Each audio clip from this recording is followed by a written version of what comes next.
Kalau di beberapa dakwah itu benar-benar bab la ilaha illallah ini benar-benar kurikulum paling penting, dan ini yang harus kita pelajari. Kalau kita ngandelin Allah banget dalam segala urusan, la yudayya'anallah, itu intinya. Allah nggak akan ngecewain kita. Manusia bisa banget ngecewain kita, bukan karena dia jahat. Kadang dia ngecewain kita karena emang dia nggak mampu untuk memuaskan dan membahagiakan kita.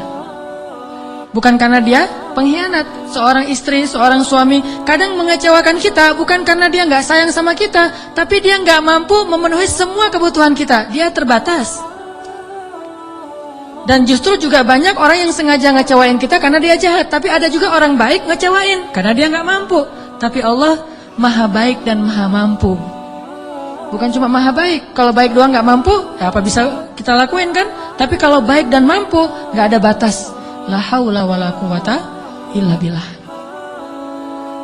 Keajaiban-keajaiban yang luar biasa terjadi dalam hidup kita kalau kita mengandalkan Allah, selaras antara lisan dengan hati kita. Saya pengen nanya ke teman-teman, teman-teman pernah lupa? Sering ya? Lupa apa misalnya? Lupa diri. Kadang kita perlu lupa, ngelupain mantan. Baper ya. Karena lupa ini adalah solusi. Melupakan mantan itu benar-benar solusi yang paling konkret. Karena kalau nggak bisa lupa, kita nggak bisa move on. Dan kalau nggak bisa move on, kita nggak bisa ketawa. Kalau nggak bisa ketawa, kita nggak bahagia. Pernah lupa kan? Lupa pelajaran, lupa ayat Al-Quran. Kayaknya kalau lupa ayat Al-Quran sering nih, terutama di juz-juz di tengah. Soalnya belum hafal. Jadi pasti lupa. Kalau teman-teman lupa, apa yang teman-teman lakukan? Hah? Kalau lupa gimana? Diingat-ingat. Diingat-ingat. Berapa lama butuh waktu untuk sampai ingat lagi? Kadang cepat, kadang lama ya. Ada tips dari ulama Al-Azhar. Setiap kita ujian di kampus di Al-Azhar itu selalu ulama tuh syekh, doktor, profesor masuk ke ruang-ruang kelas kita bilang gini, ya abnai, wahai anak-anakku. Ini indahnya ujian di Mesir itu gitu. Bukan cuma ujian tulis, tapi dapat nasihat lagi mau ujian.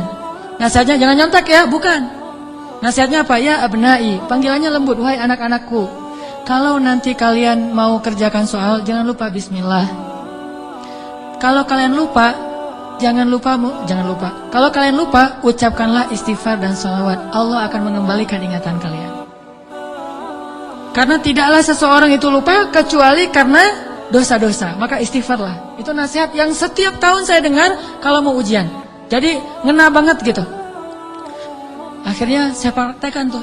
Wah, ini bener nih tips yang luar biasa. Lupa nih mau nulis, ini jawabannya apa ya? Ini di bukunya halaman berapa atau yang kata-kata siapa gitu? Astaghfirullahaladzim, Allahumma sholli ala sayyidina Muhammad. Ingat. Kadang-kadang juga nggak ingat sama sekali, udah berkali-kali sholawat. Soalnya bukunya belum saya baca. Wah, ini nggak ingat-ingat ini. Kan ada masa-masa iman naik dan turunnya. Kalau lagi turun buku nggak dibaca, pede banget baca judul-judul doang gitu. Baca daftar isi. Jadi cara belajar cepat tuh baca daftar isi. Nanti kurang lebih kayak gitulah, dikarang-karang aja gitu. Akhirnya nilainya harus di remedial, diulang. Padahal udah selawatan masih remedial. Kenapa nggak belajar? Kalau kita lupa, coba deh uji iman kita dengan istighfar dan salawat. Kalau belum ingat juga, berarti iman kita masih lemah. Lupa nama si fulan, siapa ya? Duh lupa namanya. Astaghfirullahaladzim, Allahumma sholli ala sayyidina Muhammad. Langsung ingat. Itu berarti insya Allah udah bisa ngandelin zikrullah dalam hidupnya. Kalau belum bisa, berarti banyak-banyak istighfar. Andalkanlah Allah, la yudayya'akallah, maka Allah tidak akan mengecewakan kita. Mau? Teman-teman pengen kalau misalnya ngelamar seorang cewek langsung diterima tanpa syarat? Mau? Serius? Gimana caranya biar terjadi keajaiban dalam hidup kita? Pengen ini, alhamdulillah dapat. Segala kebaikan yang kita pengenin dapat gitu. Pengen punya anak, Allah kasih anak. Ya Rabbi, wahanal azmu minni, washta'ala ar-ra'su shayba, walam akun bidu'aika Rabbi syaqiyya. Ya Allah, saya sudah tua, rambut saya sudah beruban, tapi saya nggak pernah berputus asa dalam berdoa kepadamu.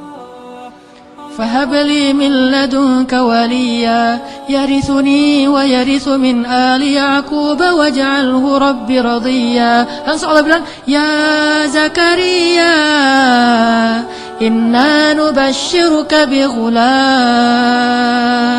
ismuhu Yahya lam naj'al lahu min qablu samiyya.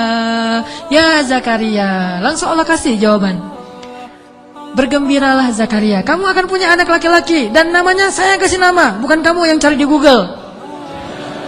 Saya kasih nama. Siapa namanya ya Allah? Yahya. Dan tidak ada anak seperti dia sebelumnya. Solehnya luar biasa. Wa hananan min ladunna. Anakmu itu hanan banget, kata Allah. Apa itu hanan? Lemah lembut. Wa hananan min ladunna wa zakatan, anak yang terpelihara dari dosa. Wa taqiyya, hanan at-taqi, lembut dan mudah-mudahan bertakwa, cenah gitu ya. Itu sifat Nabi ya, Nabi Yahya. Wa barram biwalidayhi, berbakti kepada kedua orang tua. Tuh, Allah langsung kasih sifat-sifatnya, bukan cuma anak terus terserah orang tuanya, enggak. Allah udah beri dia sifat yang sangat mulia. Dari apa itu? Dari yakin. Belum pernah kecewa dalam berdoa. Padahal berdoanya tuh lama loh, tapi nggak pernah kecewa. Dan Allah tunjukkan betapa Allah tidak mengecewakan hamba-hambanya. Wa barran biwalidayhi wa lam yakun jabbaran 'asiyya. Dia anak yang berbakti, tidak pernah berlaku kasar dan tidak pernah berbuat dosa. Bayangin, anak gak pernah berbuat dosa sampai akhir hayatnya. Yahya alaihissalam.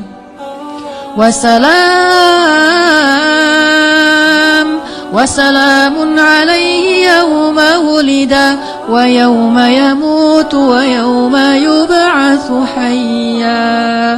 Dia selamat ketika dia lahir dan ketika dia wafat dan ketika dia dibangkitkan. Dijamin masuk surga anaknya. Belum lahir udah dibilangin kayak gitu. Hasil dari mengandalkan Allah, yakin sama Allah. Dikasih, tenang aja. Aduh udah 10 tahun nikah belum dikasih anak, tenang. Nabi Zakaria kayak gitu, Nabi Ibrahim juga kayak gitu. Ada perempuan yang dulu pernah saya kisahin di zaman Nabi Musa, ya Rahim, ya Rahim. Tapi dengan yakin ngomong kayak gitu. Coba kita bilang ya Rahim tapi gak yakin, gak dapet tuh. Takdirnya gak akan punya anak, tapi karena dia ya Rahim terus, tiba-tiba Allah mengubah takdir. Sesungguhnya rahmatku lebih luas daripada takdir. Andalkan Allah. Gimana caranya biar kita dapat keajaiban? Buat Allah percaya sama kita.